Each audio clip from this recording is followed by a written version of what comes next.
L'avenir nous le dira, il ne devrait d'ailleurs pas tarder à nous le dire, mais il est probable que le rallye de Nouvelle-Zélande, du 8e manche du championnat du monde des rallyes édition 2000, qui nous a fait basculer dans la deuxième moitié de la saison, eh bien, il est probable que ce rallye de Nouvelle-Zélande a totalement relancé le championnat du monde des rallyes. Et ceci pour plusieurs raisons. D'abord parce que Richard Burns n'y s'y est pas imposé, il était leader du championnat, il l'est toujours.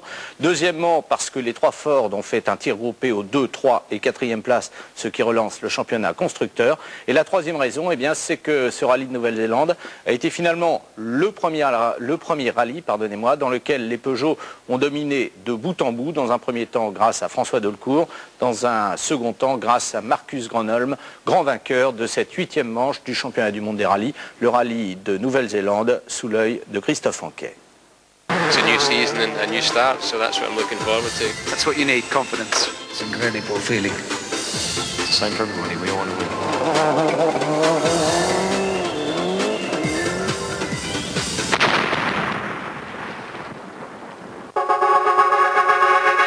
Le rallye de Nouvelle-Zélande, 8e manche du championnat du monde, marque le début de la deuxième moitié de la saison. Le centre de l'épreuve se situe à Auckland où s'est disputée la Coupe de l'Américain en début d'année. Après l'épreuve grecque extrêmement cassante, les pilotes et les teams se sont préparés à affronter un terrain nettement moins rude pour les mécaniques. Après le doublé Ford à l'Acropole et la victoire de Macrae, l'équipe de Malcolm Wilson est revenue dans la course au titre face à Subaru et Burns. Ford dispose depuis peu d'une toute nouvelle usine digne de ses ambitions. Jacques Nasser et son équipe d'ingénieurs peuvent à présent travailler dans des nouveaux locaux, tout dernier cri.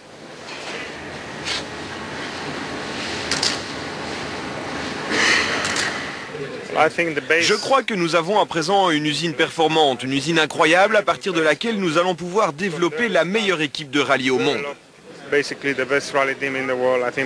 Malcolm Wilson a fait un très bon travail et j'espère que tout va bien se dérouler. Je crois que nous avons franchi une première étape très importante. Après l'Acropole, Tommy McKinnon s'est offert quelques jours de vacances instructives, histoire de se ressourcer et tenter de retrouver une nouvelle quelque peu émoussée durant cette première moitié de saison difficile. Normalement, la deuxième partie de la saison devrait être meilleure pour moi. Nous avons beaucoup travaillé sur la nouvelle voiture qui fera son apparition en Finlande.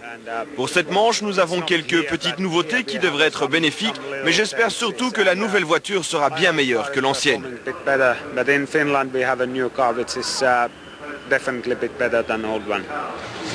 C'est l'hiver actuellement en Nouvelle-Zélande, mais la météo est anormalement clémente en cette saison, ce qui n'est pas vraiment du goût de Colin Macrae.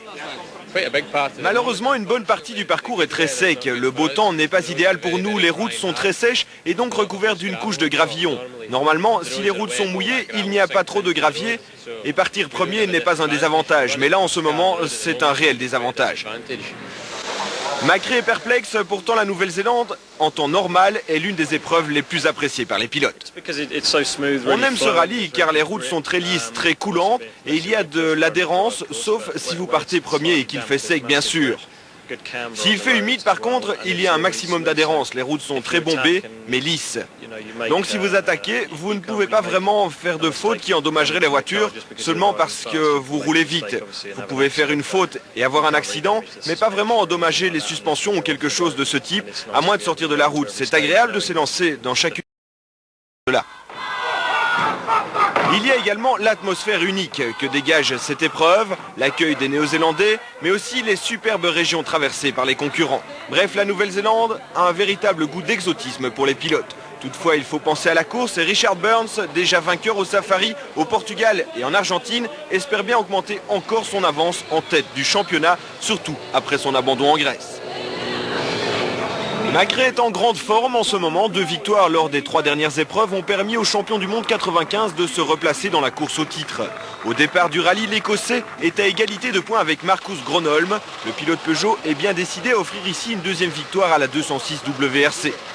En début de saison, la marque au Lion visait avant tout le titre constructeur, mais la malchance qui a frappé quasiment à chaque fois François Delecourt se paye cher déjà à ce stade de la compétition et le titre pilote pour Gronholm semble actuellement plus accessible pour l'équipe française.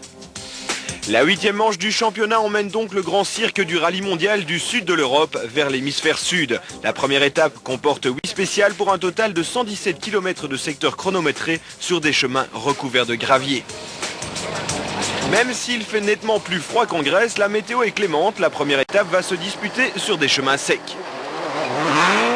La place de leader du championnat n'est pas un avantage pour Richard Burns puisqu'il s'élance premier lors de cette journée d'ouverture. Sur les chemins gravillonneux, le pilote Subaru joue le rôle de nettoyeur de trajectoire pour ses camarades. Le verdict du chronomètre au terme de la première spéciale est cruel pour Burns. Il ne peut faire mieux qu'un 6e temps. Pourtant, le Britannique n'a pas hésité à attaquer dès les premiers mètres.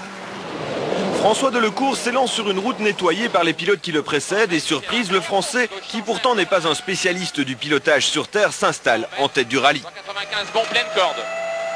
Plus gauche 105 long 2 fois. Marcus Gronholm, malgré son peu d'expérience de la Nouvelle-Zélande, est 2e. Il semble que les 206 apprécient le parcours. Déjà vainqueur à 3 reprises aux antipodes, Colin McRae espère bien profiter de sa grande connaissance du terrain pour encore se rapprocher de Burns en tête du championnat. L'Écossais démarre bien puisqu'il s'installe dans le sillage des 2 pilotes Peugeot.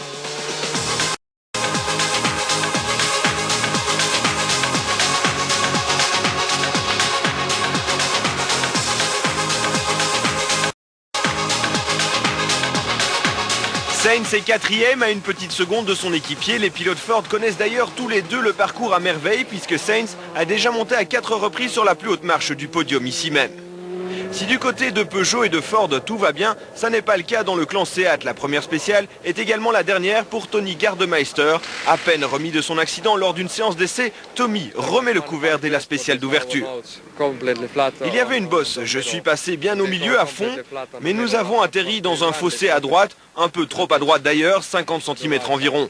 La voiture a commencé à zigzaguer et dans le virage suivant, situé à une 50aine de mètres, nous sommes sortis de la route, il y avait un gros saut et la voiture est partie en tonneaux. Je ne sais pas combien de tonneaux, mais beaucoup, ça c'est certain.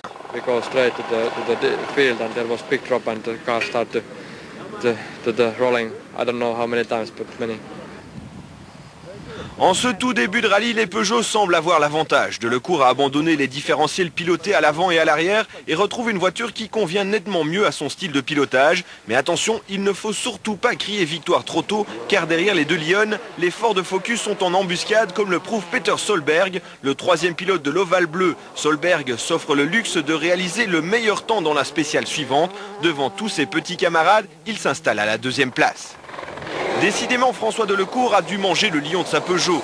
Il y a longtemps que le Français n'avait pas été aussi compétitif. En plus de cela, la Nouvelle-Zélande n'est pas vraiment son terrain de prédilection. Qu'à cela ne tienne, François ne cesse d'accroître son avance et signe à nouveau 2 meilleurs temps scratch.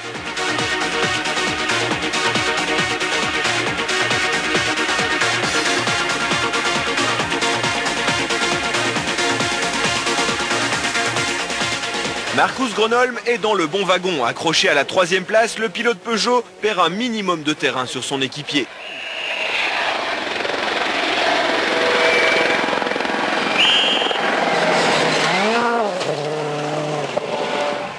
Carlos Sainz, après 6 spéciales disputées, compte un peu plus de 32 secondes de retard sur le leader, mais perd un peu de temps dans chacune des spéciales. Son retard n'est toutefois pas suffisant. Sainz maintient la pression sur les hommes de tête.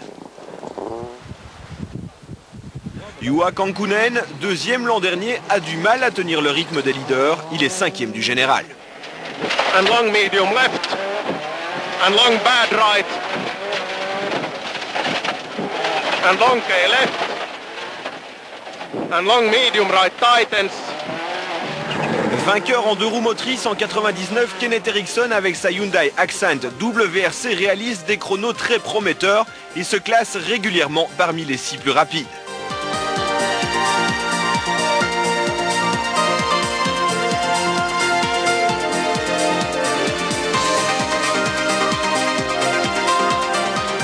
Pour Colin McRae, le début d'épreuve est nettement plus difficile. L'Écossais, suite à une rupture de turbo, n'est même pas classé parmi les 6 premiers au général. McRae, après 6 spéciales, a déjà concédé 1 minute et 4 secondes à Delecourt. Mais l'homme qui souffre le plus en ce début de rallye, c'est Richard Burns. Le leader du championnat n'est que 8e. Burns balaye toujours la trajectoire, ce qui lui coûte de précieuses secondes.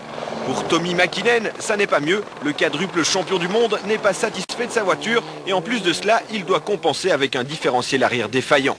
À l'assistance chez Ford, le bilan de ce début de course est mitigé. On savait que ça allait se passer comme cela. Nous sommes vraiment en retard, je m'attendais à 40 secondes, c'est un peu plus. Tout le monde ici s'est déjà retrouvé dans la position qui a été la mienne aujourd'hui. Carlos, Colin, Richards, lorsqu'ils ont débuté ici, ont fait des bons chronos d'entrée. Je suis en train de faire la même chose et bien entendu, ça aide. Mais nous venons de passer pour la deuxième fois sur une spéciale et j'ai pu confirmer, c'est pas trop mal. Burns, tout comme Macré, paye très cher sa place aux avant-postes sur la route. Nous savons que nous pourrions être compétitifs si les conditions étaient les mêmes pour tout le monde et c'est vraiment très frustrant. Le pire des scénarios pour nous serait qu'il pleuve demain, ce qui est probable. Dans ce cas, ceux qui partiront devant auront un avantage. Ils vont mettre de plus en plus de boue sur la trajectoire et rendre la route très glissante. Je serais plus que déçu si c'était le cas.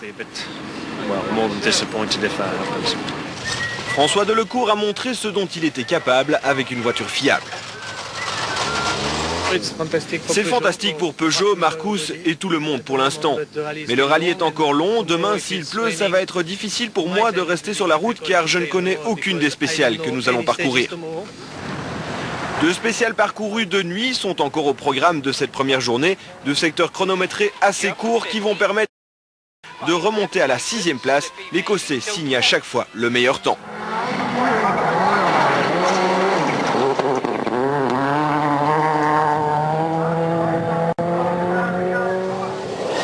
Au terme de cette première journée, Delecourt est toujours leader devant Solberg et Gronholm. Les 6 premiers se tiennent en 1 minute.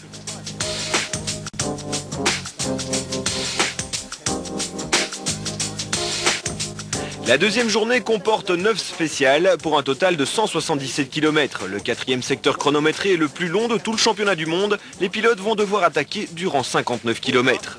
Les prévisions météo prévoient de la pluie, mais pour l'instant le parcours est encore sec. François Delecourt, qui se lance le premier, se retrouve donc dans la position de balayeur qu'occupaient Burns et Macré la veille. Le Français perd effectivement du temps, mais pire que cela, dans la 3e étape de la journée, sa Peugeot échoue au ralenti dans un fossé. La très belle course de Delecourt se termine là.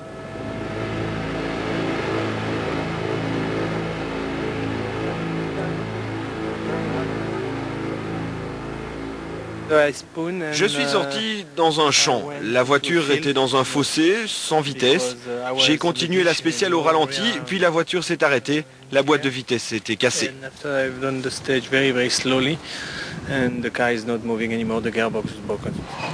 Avec l'abandon de Delecourt et la pluie qui tarde à apparaître, les actions de Richard Burns sont à nouveau à la hausse.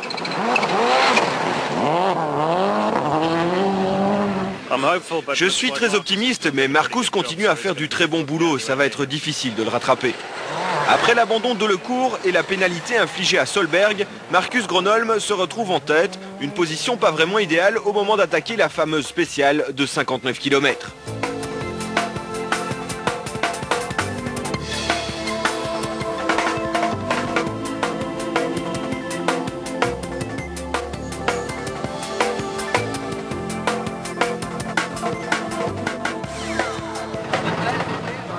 Dans ces conditions, les premières voitures n'ont aucune chance. Il y en a beaucoup qui seront plus rapides que moi, j'en suis certain. Et effectivement, Richard Burns, sur la piste débarrassée de gravillon, réalise tous les scratchs de la matinée. Le pilote Subaru remonte de la 8e à la 2e place. To flat right, 50, flat left, to left max 80, crest 10 medium right, tightens. Colin Macré profite également de sa position sur la route pour réaliser de bons L'Écossais signe tous les 2e temps de la matinée.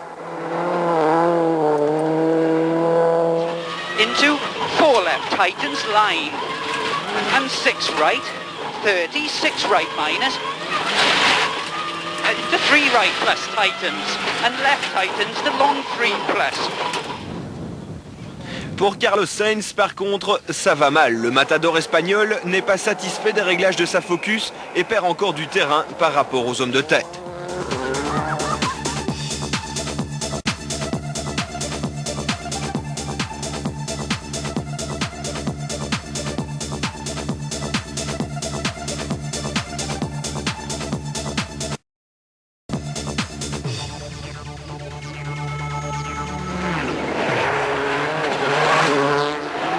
20 secondes de pénalité pour être sorti en retard d'un parc d'assistance. Peter Solberg se retrouve relégué à la 7e place.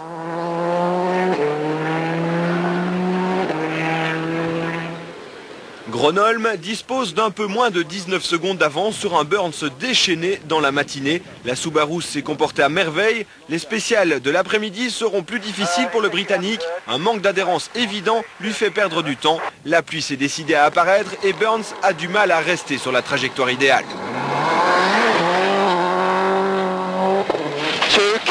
Left, 40, K8 tightens, narrow, 20, flat right, 50,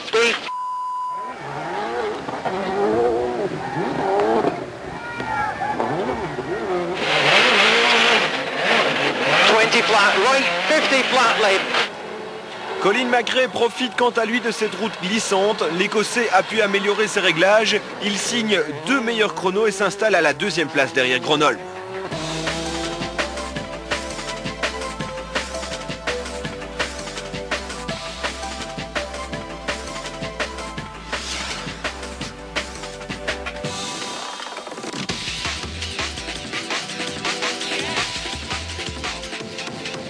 Partir devant devient un avantage avec la pluie qui nettoie la piste de ses gravillons et Marcus Gronholm en profite pour réussir les 3 derniers scratchs de la journée. Le pilote Peugeot accroît son avance en tête.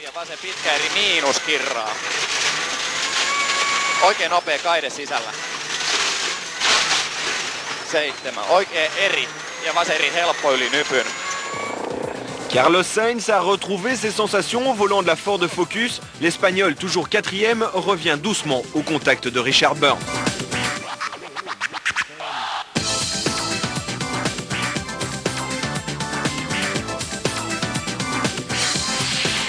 Juha Kankkunen fait preuve d'une grande constance mais ne peut se mêler à la lutte en tête. Le Finlandais compte 1 minute et 39 secondes de retard sur le leader. Peter Solberg continue d'étonner tous les observateurs. Suite à une pénalité de 20 secondes, le Norvégien avait chuté au classement, mais il ne se laisse pas abattre pour autant et entame une belle remontée. Kenneth Eriksson réalise une très belle course également. Il est à la porte des points au terme de la 2e journée. Pour le vainqueur de l'an dernier, rien ne va plus. Mäkinen est incapable de se battre avec une Mitsubishi qui semble totalement dépassée. Mäkinen n'est que 8e et devance Didier Auriol. Le pilote Seat a connu des soucis de turbo le premier jour. Dans la spéciale numéro 12, le problème est d'une toute autre nature.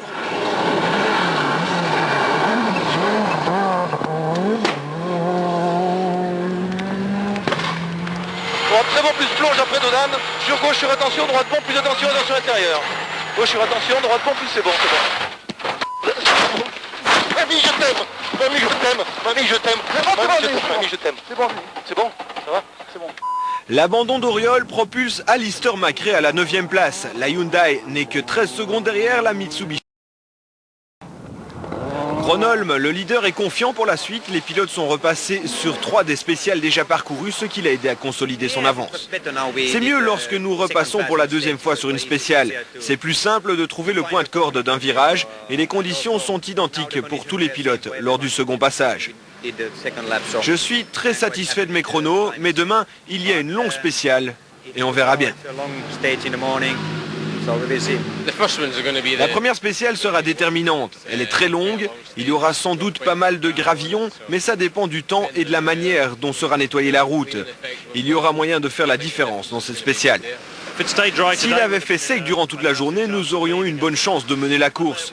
Mais nous avons commis une faute, je suis parti en tête à queue dans une spéciale pour laquelle nous avions fait un mauvais choix de pneus.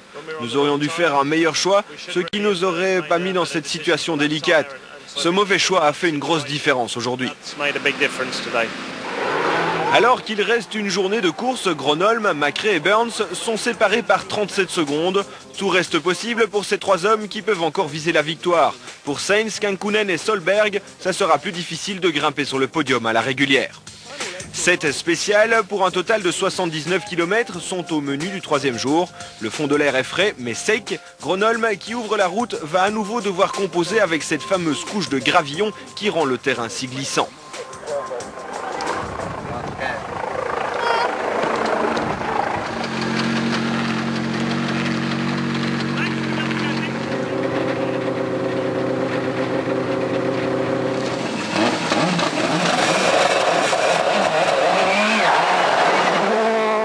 Finlandais est à l'attaque, mais rien n'y fait, il ne réalise que le 7e chrono dans la première spéciale de la journée.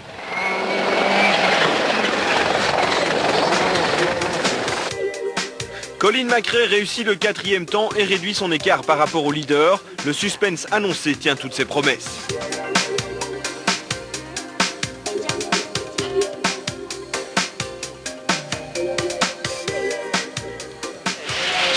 Richard Burns débute très mal cette deuxième journée et perd le contact avec les deux leaders. Le pilote Subaru décide alors d'assurer les points en vue du championnat.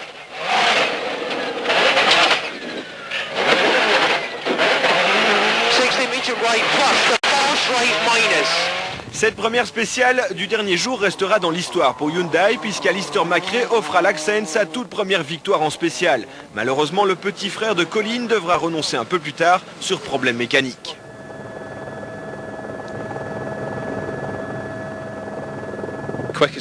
Nous avons réalisé le meilleur temps dans la première spéciale du jour. Une longue spéciale, la voiture était parfaite. Ensuite, quelque chose dans la transmission a cassé. Nous avons déconnecté le train avant et tenté de continuer avec seulement les roues arrière motrices, mais le différentiel a lâché à 5 km de l'assistance. Pour Tommi Mäkinen, le rallye se termine comme il avait débuté, sur une énorme frustration. Absolument rien ne fonctionne pour Mitsubishi après le retrait de l'Oax conseillé par l'équipe suite à un dysfonctionnement du différentiel. C'est au tour de Mäkinen de jeter l'éponge. Le mieux à faire, c'est d'arrêter. Ça ira beaucoup mieux en Finlande dans quelques semaines.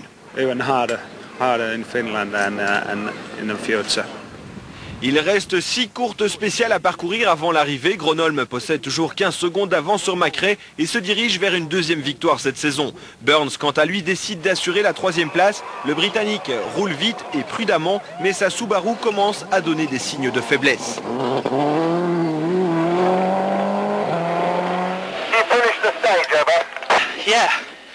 À l'arrivée de la 20e spéciale, l'Impreza reste immobilisé sur les bas-côtés de la route. Burns tente bien une réparation de fortune, mais rien n'y fait, il est contraint à l'abandon.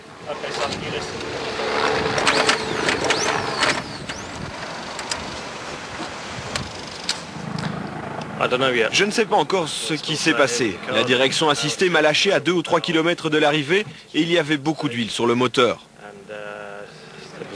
Nous avons coupé le contact pour tenter de localiser le problème et d'y remédier, mais ensuite la voiture n'a jamais voulu redémarrer. Incroyable, la deuxième Subaru d'usine se range aux côtés de celle de Burns. Kankkunen rencontre un problème identique. Il s'agit en réalité d'un dysfonctionnement de l'électronique. Les deux pilotes Subaru abandonnent au terme de la 20e spéciale. Déception chez les Bleus.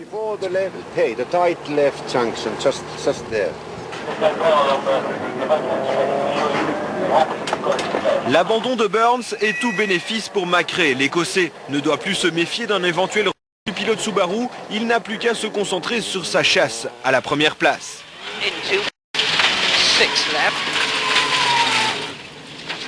Colin ne commet qu'une seule petite erreur durant les 4 dernières spéciales et signe 3 temps scratch.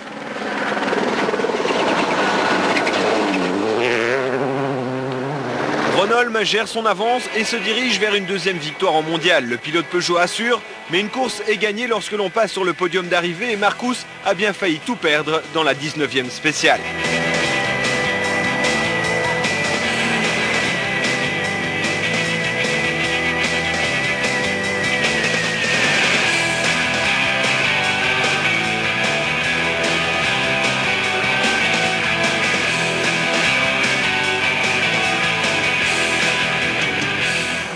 Suite à l'abandon de Burns, Carlos Sainz se retrouve à une inespérée 3e place. L'Espagnol a pu compter sur la fiabilité de sa Focus, un constat illustré également par la 4e place finale de Peter Solberg qui confirme à nouveau qu'il a sa place parmi les pilotes de pointe au niveau mondial.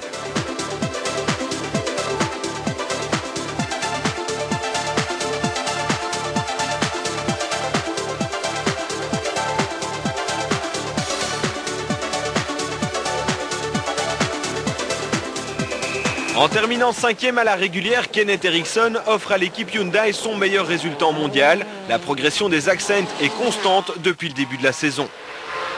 Le dernier des pilotes à marquer des points est le local de l'épreuve, Possum Bourne, qui mène sa Subaru Impreza à la 6e place.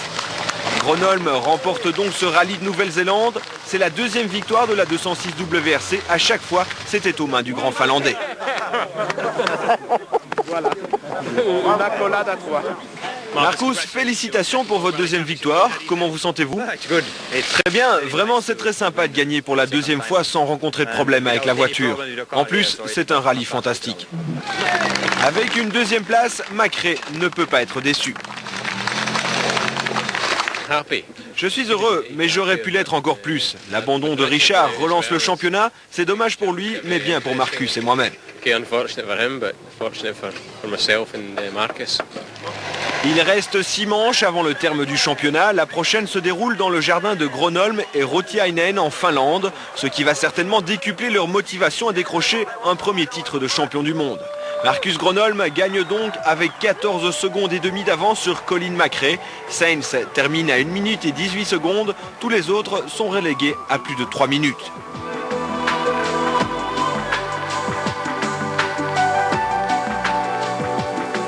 Au championnat du monde des pilotes, Burns est toujours en tête, mais Gronholm est revenu à 4 unités. Macré n'a plus que 8 points de retard.